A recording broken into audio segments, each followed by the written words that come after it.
समाज पार्टी की राष्ट्रीय अध्यक्ष मायावती ने पार्टी के संगठन विस्तार और मजबूती को लेकर एक बड़ी राजनीतिक और रणनीतिक बैठक दिल्ली में बुलाई थी।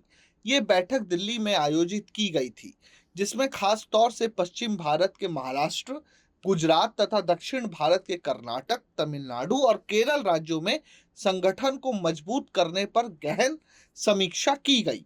मायावती ने बैठक में साफ कहा कि इन राज्यों में बीएसपी का जनाधार बढ़ाने के लिए पार्टी को पूरे तन, मन और धन से काम करना होगा। उन्होंने पार्टी पदाधिकारियों से कहा कि वे दिए गए दिशा निर्देशों के मुताबिक अपने अपने क्षेत्रों में सक्रियता बढ़ाएं और संगठन को बूथ स्तर तक मजबूती दें। गौरतलब है कि बीएसपी लंबे समय से उत्तर भारत के बाहर अपने संगठन को विस्तार देने की कोशिश कर रही है, खासकर दलित और पिछड़े वर्गों की बड़ी आबादी वाले दक्षिण और पश्चिम भारत के राज्यों में पार्टी अपनी मौजूदगी को मजबूत करना चाहती है। इस मौके पर मायावती ने जनगणना, लोकसभा सीटों के पुनः आवंटन और नई शिक्षा नीति जैसे मुद्दों पर भी गंभीर सवाल उठाए।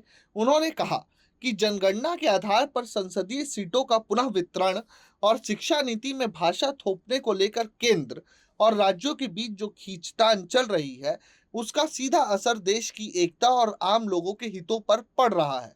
उन्होंने जोर देकर कहा कि गुड गवर्नेंस वही है जो पूरे देश को संविधान के अनुसार साथ लेकर चले। साथ ही मायावती ने यह भी कहा कि भाषा के नाम पर नफरत फैलाना न केवल अनुचित है, बल्कि इससे सबसे ज्यादा नुकसान गरीब, दलित, आदिवासी और पिछड़े वर्ग के बच्चों का होता है।